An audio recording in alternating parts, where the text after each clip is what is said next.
Hello, welcome to another edition of Labor's Worldview TV. I'm your host, David Johnson. Well, today I have a very special guest, Dr. David Gill, who's running for U.S. Congress from the 13th District. David, welcome to Labor's Worldview. Thank you, David. It's a pleasure to be here. Thanks for having me. Sure. Well, can you tell us a little about yourself? Like, where'd you grow up and where'd you go to school?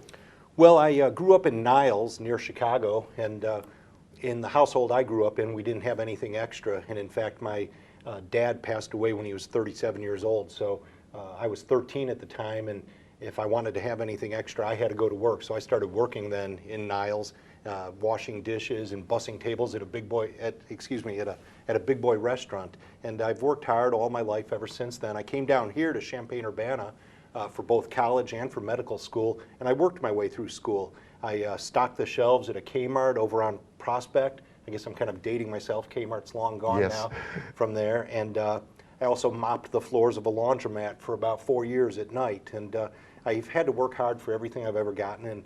And I think it's that type of struggle that built my character and allowed me to have the empathy that I have for those that don't have as much as others in our society.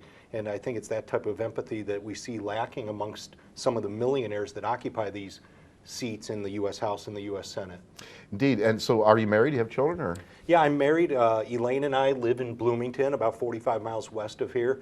I have 3 children from my first wife, Polly. She passed away, unfortunately. She was 42 and had colon cancer, left me 3 beautiful children. And I was lucky enough to meet and fall in love with Elaine, and I marry very well, I say.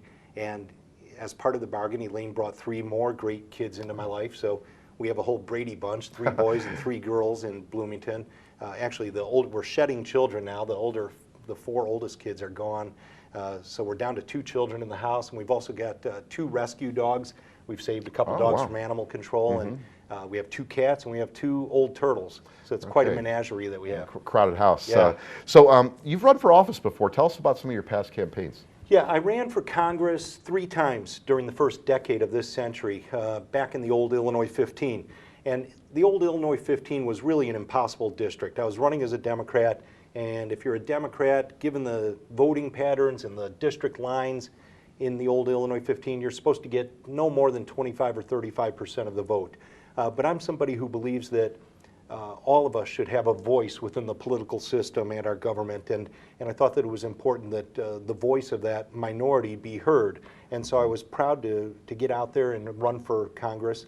I did better than expected, and sometimes it's not just about winning elections, it's about making your voice heard and sometimes inspiring people, inspiring workers, other voters, sometimes office holders. I was the guest lecturer this week at Tim Johnson's class, former U.S. Representative Tim Johnson. I was running against him back in those first 3 campaigns in the old Illinois 15. And Mr. Johnson told his class this week that it was my voice speaking out against the invasion of Iraq that ultimately convinced him of the wrongness of his vote to invade Iraq. And he called it the worst vote of his career, and he thanked me for opening his eyes to what was the right position to take. Quite a statement from a former opponent. It is. It is. I have a lot of respect for the fact that he came to understand just how wrong that invasion was. So I ran those 3 times, and of course I didn't win, but I wasn't sure I was going to do any more politicking, as it were. But after redistricting, after the census of 2010, in 2012, there was a new Illinois 13 near where I live, and it was somewhat more balanced than the old Illinois 15. It's not really the balanced district that some of the media and the pundits make it out to be. It's still a district that, when you look at the different precincts that make it up, Governor Quinn lost it by 12 points back in 2010. And so, but much more doable than what I had been running in previously. And so I decided to run. I had to beat the Democratic establishment in the primary. They got behind the son of a friend of Senator Durbin, who would follow their pro-corporate marching orders. And I got outspent 5-1 by that individual, but I was able to pull off the upset and win the primary. And then got outspent again in the general election back in 2012, but almost pulled off that upset as well. Lost by 0.3 percentage point, 46.5 to 46.2. It was the second closest of the 435 House races that year in the country. And frankly, I would have won that election, but for ironically, the presence of an independent candidate. There was a man named John Hartman who was out there saying all the things I was saying about climate change and campaign finance reform and term limits and gay marriage and single-payer health care.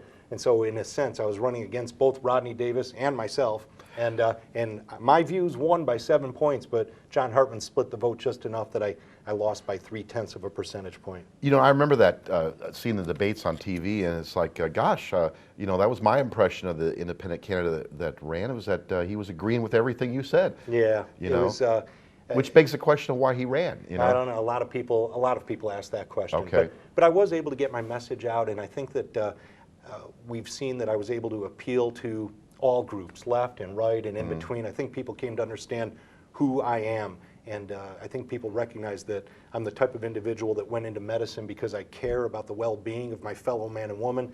And it's that same caring instinct that drives me to try to take one of these House seats for the benefit of all the people that live here in Illinois 13. Okay. So what have you been doing since 2012? Well, primarily I've been working full-time as an emergency medicine doctor. I've worked in the emergency rooms in Bloomington, and more recently I work full-time in Gibson City in their emergency department. I'm board certified in both emergency medicine and family practice, and I've been doing ER work for the last 16 years or so. I also spent 10 months working as the assistant director of the Illinois Department of Public Health, which was in education as well. And I've been very busy laying the groundwork and building the infrastructure for this 2016 independent campaign. Mm-hmm. Okay, and so tell us about this upcoming 2016 campaign. I mean, why did you decide to run as an independent? Well, you know, David, I've been somebody who has long criticized both the Democrats and the Republicans for their financing by the ultra-wealthy, the Wall Street banks, the large corporations. You know, the two major parties, they take that money and then they do their bidding. They work on behalf of the Wall Street banks and the big corporations. They long ago abandoned the men and women that live ordinary lives and work hard here in places like Illinois 13. And in the same way, they abandoned me after that 2012 election. I thought that as close as we came, as successful as we were, relatively speaking, that the Democratic Party would welcome my presence again, but they didn't. They asked me to go away, as it were, and they instead ran a pro-corporate candidate who wound up losing by 60 times the amount that I lost by, which I think speaks volumes about the success that we were able to achieve back there in 2012. And you know, I did some polling after that. The campaign committee did polling and discovered or confirmed what I had long suspected, that people are looking for somebody with some integrity and character, somebody who makes it plain that they have no ulterior motive in running for office. It's not about ego. It's not about making myself any richer or making my life any better. I'm running just because I care about ordinary men and women. And that polling demonstrated that we had gotten through, that left, right, in between, a sizable minority of Republicans said, give me independent David Gill over Republican Rodney Davis. And so we decided to go forward with this, and it's been very exciting to this point. Okay, and you know, you claim that candidate John Hartman cost you the 2012 election. Yeah. I mean, what do you say to people that are going to accuse you of the same thing here in 2016 about basically costing a Democrat the seat? Right. Well, I've heard that from a number of media. I hear that from the Democrats. The Washington establishment Democrats wanted nothing to do with me. Now they call me on a fairly regular basis, asking me to get out of the way and not run as an independent. But I would say that our polling suggests just the opposite, that it's the Democrat that will serve as the spoiler in this race. Because the type of candidate that the Democratic Congressional Campaign Committee, the Washington establishment Democrat, the type of candidate they want, in the polling, it shows that he'll get beaten soundly, just the way Judge Callis got beat back in 2014. Whereas if I was to run without a Democrat on the ballot, if it was just me against Rodney Davis, I would defeat Mr. Davis soundly. Okay. And so I think it's a specious argument on their part. I also think that if you're going to run as an independent, well, there's two big differences between John Hartman's 2012 campaign and my independent campaign of 2016. First of all, John Hartman never stood a chance. The polling all through 2012 showed that he never was rising out of single digits, whereas we've got polling data that says this is a very competitive campaign. It's a very viable thing that can actually be made to happen. Secondly, as we indicated, I think that if you're running as an independent, you should have a different voice. You should be saying different things than what the Democrat and the Republican are saying. And Mr. Hartman was not. He was saying all the stuff that I was saying, whereas I think this time, whoever the Democrats come up with, and Mr. Davis, they won't sound anything like I'm sounding in this campaign. Okay, but from what little I know about Illinois election law and stuff, isn't it pretty difficult to get on the ballot as an independent? It's very difficult to get on the ballot as an independent. Unlike other states? Yeah. And I think that speaks to the fact that the Democrats and the Republicans have been doing very well. The banks that support the Democrats and Republicans, that's the royalty of our society, the political elites and the banks and the corporations. And they're doing great, and they don't want anybody raining on their parade. So they put obstacles up there to make sure that nobody gets in on this. And while the Democrat and the Republican candidate each need about 1,000 signatures to get on the ballot, I'll need between 11,000 and 17,000 signatures. Oh my goodness. Far more than they'll need. Yeah. And they even have a ceiling on it, believe it or not. A ceiling? Yes. If you go beyond the 17,000, they'll throw you off the ballot for that too. Unbelievable. So we've been, it's hard to do, but it's doable. We've had a plan in place now for a long time. We've been recruiting a huge number of volunteers that are ready to get out there.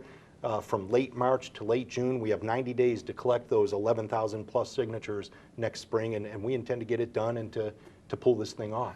Okay, and anyway, I guess you did a lot of door-to-door campaigning through, through the district. Just to let viewers know, this district, that now the 13th, pretty much goes from Champaign-Urbana on the northeast corner through part of most of Bloomington Normal, through most of Decatur, most of Springfield, all the way down to Edwardsville, just outside East St. Louis. Right. And you got a lot of small towns and rural areas in between. So I take it that you must have knocked on a lot of doors, not just in the bigger cities, but also some of the small towns. And what were you finding people, what were some of the issues you were finding were cutting through a lot of the partisan politics? Well, I think first and foremost are economic issues. Economic issues are really what drive voters, and I think that voters have come to understand that neither the Democrats nor the Republicans are working on their behalf, and voters feel cheated and frustrated and abandoned by the two major parties. They've come to recognize that the policies that are in place are there for the big corporations that finance the parties, and so voters wind up without retirement security, they wind up without employment security, they wind up without health care, they wind up without education security, and they also see a government that supports the arms manufacturers so that we have endless war, and ultimately we're less secure with regards to terrorism because of that endless war that we engage in. And they see that our security, even our survival as a species, becomes endangered because of a government that's financed by fossil fuel industry. And they allow climate change to accelerate at almost an unchecked pace to where you really threaten even our humanity. So, but these things that impact people on an everyday basis, sort of kitchen table issues, bread and butter issues, where, can I find a job? Am I able to retire? Do I have health care? Can I send my kid to college? Those are the things that really drive the votes and that people are concerned about and that people recognize that they're not getting from Democrats or Republicans. Okay. And is Social Security one of the big issues when you talk to people? Social Security is very important. I think the ability to retire in this country is something that's very important. We're a graying society and people are worried about Social Security, and I think it's nothing less than a tragedy that we've allowed Social Security to be weakened in any way, because it doesn't have to be. I've talked for years about the simple step that can be taken to restore the viability and the well-being of Social Security, and that would be to scrap the cap. As it is, you're probably aware, David, there's a cap on Social Security taxes, and I think this year it's around $112,000. You pay, 6.8% in Social Security taxes up until you've made $112,000. Beyond that, you pay zero. So that if a guy makes $1 million this year, one of those guys that supports these two major parties, on the final $900,000 that he's earned, he's paying no Social Security taxes. So that in effect, his total Social Security tax bill, he's paying at a rate 1/10 the rate of a guy making 30 grand a year or 40 or 100 grand a year. And that's just not fair. They should be paying at the same rate as everybody else. At least they should be paying at the same rate as everybody else. It's, it's morally repugnant that that we let these people get away with paying very little in the way of Social Security tax, and it threatens ultimately over time to bankrupt the system. Yeah. And what about job security? I mean, it seems like that's big on people's minds. Oh, I mean, you know, whatever occupation or where you live, larger city or small town. Employment security has been a problem in this country for a long, long time. And, you know, I think back to Ross Perot running as an independent in the 1992 presidential election. And in the debates, he said, you pass that NAFTA, that North American Free Trade Act, and the next sound you hear will be the sucking sound of millions of jobs being taken right out of this country. And Ross Perot, regardless of what you think of him, he was spot on that issue. He was dead on with regards to NAFTA and the other trade agreements similar to NAFTA that we've seen in the years since then. Millions of jobs gone, tens of thousands of manufacturing plants closed just because of those types of trade agreements. And you know, those trade agreements, they're good for some people and organizations, the ones that finance, the big wealthy ones that finance the Democrats and the Republicans. They do great with regards to those trade policies, not so much the rest of us. And their greed really knows no bounds. Now they're talking about the Trans-Pacific Partnership, the TPP, which some people refer to as NAFTA on steroids. The job loss that will be coming with that. And it's not just job loss, there's almost loss of sovereignty as a nation. Your own nation's laws get overstepped by some of the things that they write into this Trans-Pacific Partnership. And again, these are trade policies that are supported by large numbers of Democrats and Republicans, and that ultimately do great harm with respect to people's ability to find work and good paying work. And have you seen the adverse effects of this in the smaller communities, like say Clinton, Gibson City, smaller? Devastated. There used to be all kinds of manufacturing in Clinton, where I spent 12 years living in Clinton, and ultimately they're all gone. They're gone to Mexico and elsewhere, gone to Asia, anywhere where they can pay people far, far less than a living wage. They take it and leave people sort of drowning, struggling to keep their heads above water. And it doesn't have to be this way. You know, when people realize that we don't have to have Democrats and Republicans who sell themselves out to the corporations that profit by those trade policies, we can once again have a strong America. You know, I think it's this frustration really that drives things as disparate as Donald Trump's campaign, Bernie Sanders' campaign, the growth of the Tea Party. I think people are frustrated. They know that they've been cheated. When you were growing up and I was growing up, you could have one adult in the household go out and earn a living and keep a decent roof over people's heads and keep bellies full. And now it takes 2.5, 3 jobs between 2 adults to even you know, just barely keep your head above water. Yeah. And what about health care? Has Obamacare solved all of our health care problems? You're being an emergency room doctor. You could probably have some really firsthand stories about one way or another. Yeah. Well, I've been in healthcare for more than 30 years. Okay. I got my MD 27 years ago. And for 25 years, I've been a member of an organization called Physicians for a National Health Program, PNHP. And this is an organization that advocates for an improved Medicare for all type of healthcare system. I'm a firm believer that we should be doing far better than we do here in America with regards to healthcare. We pay much more than anywhere else in the world for our healthcare, but our results are much worse than most of the other developed countries in the world. And why is that? It's because we fork over 20 to 40% of our healthcare dollars to insurance companies that provide nothing in the way of healthcare. I'm a believer that everybody ought to be enrolled in our Medicare system. You shouldn't have to wait until you're 65 to be in Medicare, because Medicare is a good system. It's run well. It's run at an overhead of only 2 to 4%, not 20 to 40%. Uncle Sam's not doing healthcare to make money off of healthcare. And you know, I think that Obamacare really represented a tremendous lost opportunity. We had a chance to move forward with significant, meaningful healthcare reform. Instead, we got Obamacare, which, you know who wrote Obamacare? WellPoint, one of the 5 big health insurance companies in this country. They wrote Obamacare, and the minute that Obamacare passed, the big insurance companies were celebrating, and they've been celebrating ever since, because they're able to keep sucking out those huge sums of money that ought to be going into real people's health care that they need, and instead it goes to insurance companies. So we had the opportunity, and you know, it would be good for business in this country. It would be good for people, obviously, and someday we'll be done with the Democrats and the Republicans that suck the cash off of these insurance companies, and we'll get some people that care about people in Washington and get improved Medicare for all or single payer, call it what you will. Okay, but since Obamacare passed and everything, are you still seeing people come to the emergency room? Oh, they come more now, David. They come more. They come more. They can't find anybody to see them. A lot of them got put on the public aid rolls. Medicaid is their insurance, and they can't find a primary care provider to take care of them because the Medicaid program is terribly underfunded. And so we see public aid people on a regular basis for primary care. 80% of what I do in the emergency room is primary care. Because people can't find anybody to see them. Again, you had the opportunity to really set up a good American healthcare system, both in terms of financing and in terms of systemic organization, and instead you just threw a great big fat bone to the insurance companies. And there's a couple nice little things in there where your kids can stay on until you're 26, but at the end of the day, instead of doing something fundamentally correct and good for healthcare, no, they let WellPoint write a bill for WellPoint's benefit.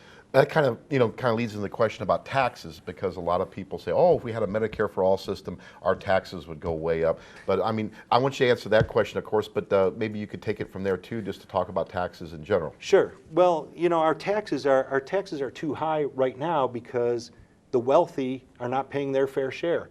Why is it that Verizon, in a 5-year time period, makes $19 billion, almost $20 billion in profit and pays zero tax? No, they don't pay zero tax. They pay less than zero taxes. Verizon got a tax refund. They pay a negative tax rate. We're out here paying, regardless of what you're paying, 15, 25, 35 or more percent, and Verizon's paying negative on their $19 billion profit. And they're not the only ones. There's all kinds of companies like Verizon, because they've got legislators in Washington that they fund and who then write loopholes into the tax code to make it so that they're not paying their fair share. And we need the wealthy to pay their fair share.